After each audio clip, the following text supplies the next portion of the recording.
Happy Easter, everyone. I hope that you have been enjoying the walk with Jesus from Wednesday all the way through this morning. Today, I'm wishing each and every one of you the happiest and most joyous day of resurrection and rebirth. Now, for me, the Easter story is much more metaphorical than it is literal. There are so many kinds of resurrections. There is rebirth moment to moment in nature, and there is resurrection of long-forgotten dreams and hopes that are renewed. There is the resurrecting of dead relationships with God, with our divine self, and with others. Ultimately, Easter is the triumph of life over death, as we remember that we are the offspring of an eternal and immortal life force that is good, that is holy, that is sacred, that is now. For me, Easter is less about an historical event and much more about reestablishing in consciousness the message that Easter offers today. A message of love, of justice, forgiveness, of healing and liberation that transcends time and space. It's much more than a religious event based on somewhat shaky historical representations, and more an ongoing discourse of divine ideas and divine ideals. It's a story of our day-to-day struggles and triumphs and overcomings. You know, Easter causes us to resurrect long-forgotten ideas that Jesus shared with us. Ideas like loving our neighbor as ourselves, or the inherent worth and dignity of all people, the futility of worrying, the call for justice, our own healing abilities, and the hope and the promise of a better life. The entire Easter story is one powerful example that shows us that God is an ever-present opening, a doorway, a portal, a transcendent possibility. In short, God is a way out of no way. You know, Easter is sometimes a strange time for Unity folk. I often joke that you can tell which church on the block is the Unity Church from the marquee that's out front. Every other church will have something that says, "Hallelujah, He is risen." The Unity Church might have something more like this: "We're not exactly sure what happened then, but we know that something good is happening right now." You see, Easter is a now experience. For now is the only place that God or the Christ exists. We're not quite sure what happened then, but we know what it's like when a message offers hope and inspires us to new ways of living. We know what it's like to be cut down and to find something within us to overcome the adversity and to rise above. We're not exactly sure what happened then, but we know what it's like to cherish our relationship with Source so deeply and so profoundly that we remember it is as much a part of our being as our very breath. We know that Source even when it feels like there's an empty tomb in our soul. We're not quite sure what happened then, but we know what it's like to feel betrayal and hope and faith all at the same time. What it feels like to know sorrow, and at the same time, a deep sense of grace, gratitude, and joy for the mystery of creation.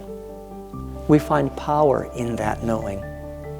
We don't know exactly what happened then, but we know what resurrection is, not of the body, but of the spirit, of the heart and the mind, renewed, reborn. Maybe the marquee should read, "Hallelujah, we are rising." You know, we don't know exactly what happened then, but we know how to seek and to find God, and to knock on the doors provided to us through the grace of spiritual principles, and to come to the realization that God and love are always right there in the midst of all of it. You know, I'm a lot more concerned with the life of Jesus than I am with His death. I'm inspired by the resurrection of the poor, of the widow, of the orphan, the prisoner that yelled, "Help!" and not only found that help was on the way, but that it had already arrived. I'm moved by the peaceful non-resistance to the brutality of political and religious oppression. I celebrate a community that gathered around a very enlightened man to bridge divisions of class, ethnicity, and religious separation. A very diverse community that welcomed the literal and the metaphorical lepers of society. A community of co-creators that loudly proclaimed, "We will find a way," as they turned within and rose above all the storms. As I read the account of Easter, resurrection was happening long before the discovery of an empty tomb. Let's continue that journey today. Let's transcend supernatural events of loaves and fishes and realize it was less a miracle and much more a paradigm shift as people started sharing that which they had been hoarding. Let's transcend supernatural ideas of water turned into wine and realize that it is a metaphorical teaching that out of the ordinary, the extraordinary will be born.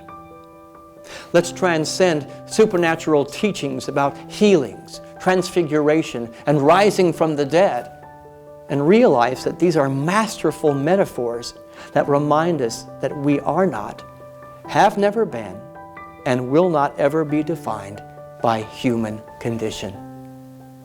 Maybe more important than Easter itself is the consciousness of the disciples before and after the event. Before Easter, they were full of doubt, of question, and insecurity. Afterwards, they were full of love, purpose, and direction. That's resurrection. Before Easter, they were filled with pride and ego. Afterwards, goodness, humility, and a sense of purpose. Before Easter, the words, "Help me," were on their lips, but afterwards, the words, "Let me help you." Before Easter, they were filled with judgment, denial, and aggression. And afterwards, hope, peace, and possibility. That's resurrection to me.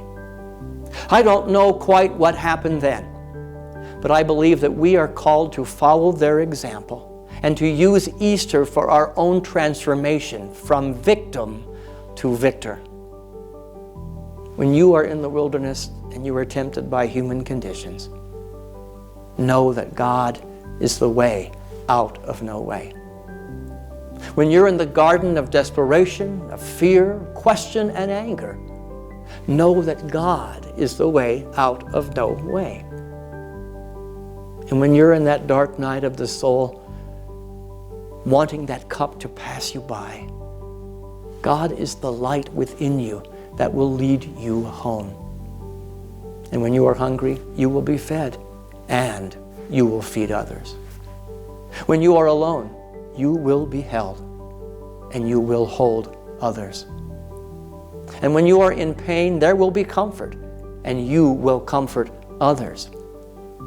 Jesus said, "Whatsoever you do to the least of these, you do to me." I don't know exactly what happened then, but I do know that God is a way out of no way, and that Jesus, His followers, and all those people today that demonstrate the Christ in this now moment, they are clearly showing us the possibilities contained in that knowing. And they're clearly showing us that Easter is a now experience. Happy Easter, everyone. Happy resurrection. Happy transformation. I love each and every one of you. Blessings and happy Easter.